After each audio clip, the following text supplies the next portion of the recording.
Hey everybody, this is Chase, and we're going to be painting my 3D printed Resident Evil 4 Leon.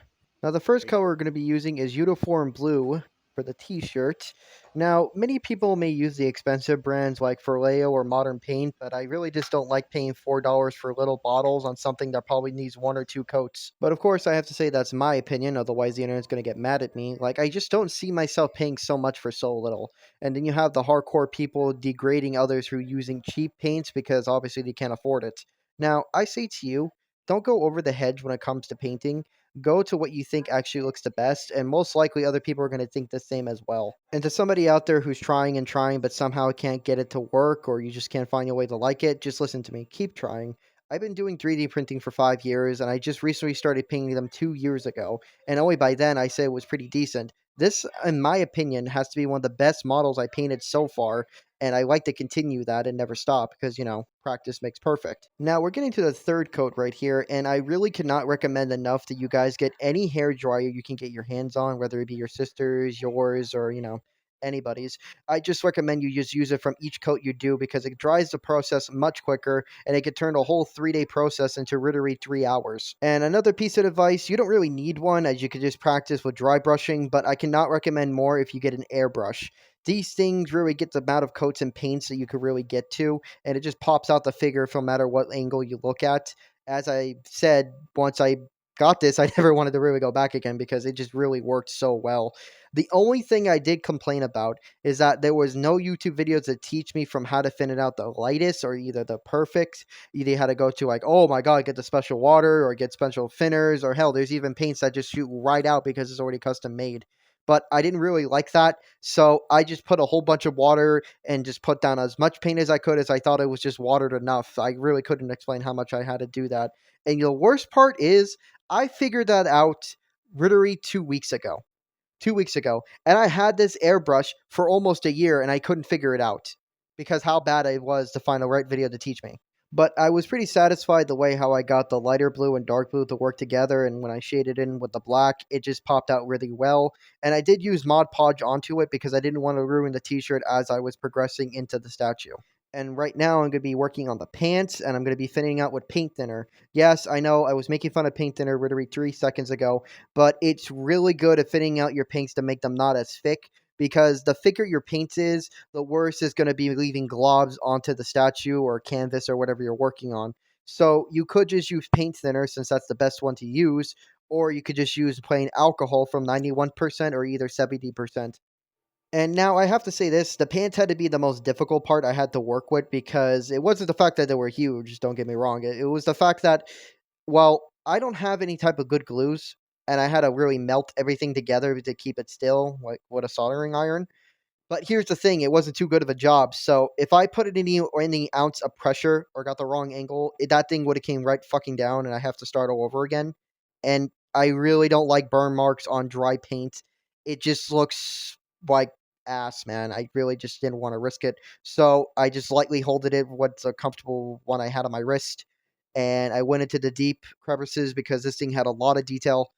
Uh I did ended up dry brushing a bit more darker tones like black and a certain type of different gray, but at the end of the day, I had to be from the dry brush to really save this thing because I wasn't really liking the way it was looking at the first because it just looked kind of cartoony for me, like early PlayStation 2 graphics, kind of cartoony. But it wasn't until, like I said, when I put in the darker tones with the airbrush, that's when I started to really fall in love with it, and I upgraded to PS2 to like practically PS4, if you know what I mean. But, it wasn't really too bad, and some of you might already notice that he's not having any, like, boots or feet down below. They were already still printing by the time I was painting this guy, and the boots were probably gonna be done around tomorrow morning, so I just really wanted to get most of it done and then handle with the hard stuff. For me, I really am really, really impatient when it comes to, like, painting and stuff, especially some that are so huge that it takes me forever to get done. Like, for example, I didn't have a chance to record because I was moving during the time. I had made a giant Broly that I think was like 2 inches high. I'll send a photo right here. And this thing, I kid you not, took me a whole month to actually get right. This was because, well, obviously he was huge, but it was just because how slow my printer really was. Because I had to degrade it a few ton because the slower it was, most likely it was not going to cause spaghetti. And I really can't tell you how much I hate wasting so much filament when I'm sleeping.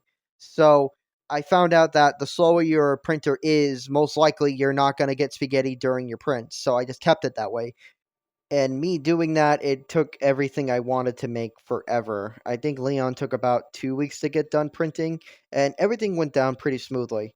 It just took a long time, and me being in a household bored, it kind of gets to your head for once in a while. Okay, so now I'm painting my favorite part on the figurine, which was the leather onto the belt and straps. Now, to those who have played the game, you would know that those were not brown. They were actually a very dark black or either a very light gray in the game. But I really didn't like the way it looked because I already had the pants gray, and if I painted it black, you probably wouldn't tell what it was, especially in like a room or something, especially far away also. I don't really like stuff that are just one solid color. For me, it's actually very boring. So I decided to change it up a bit, and that was probably the beauty of like 3D printing. You can make it anything you want.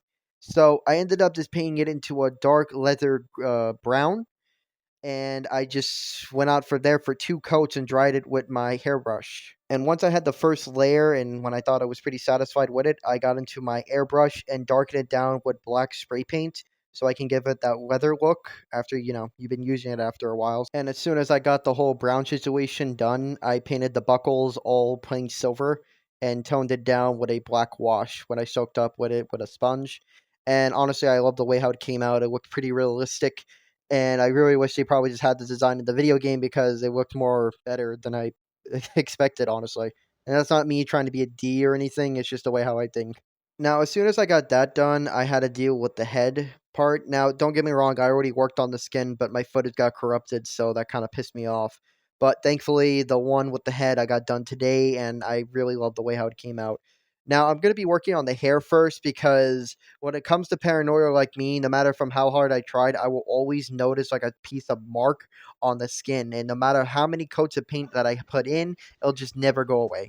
Any type of face I always had a chip, and it never just went away. It always went back to the original color filament or the thing I put down below it, like a base coat.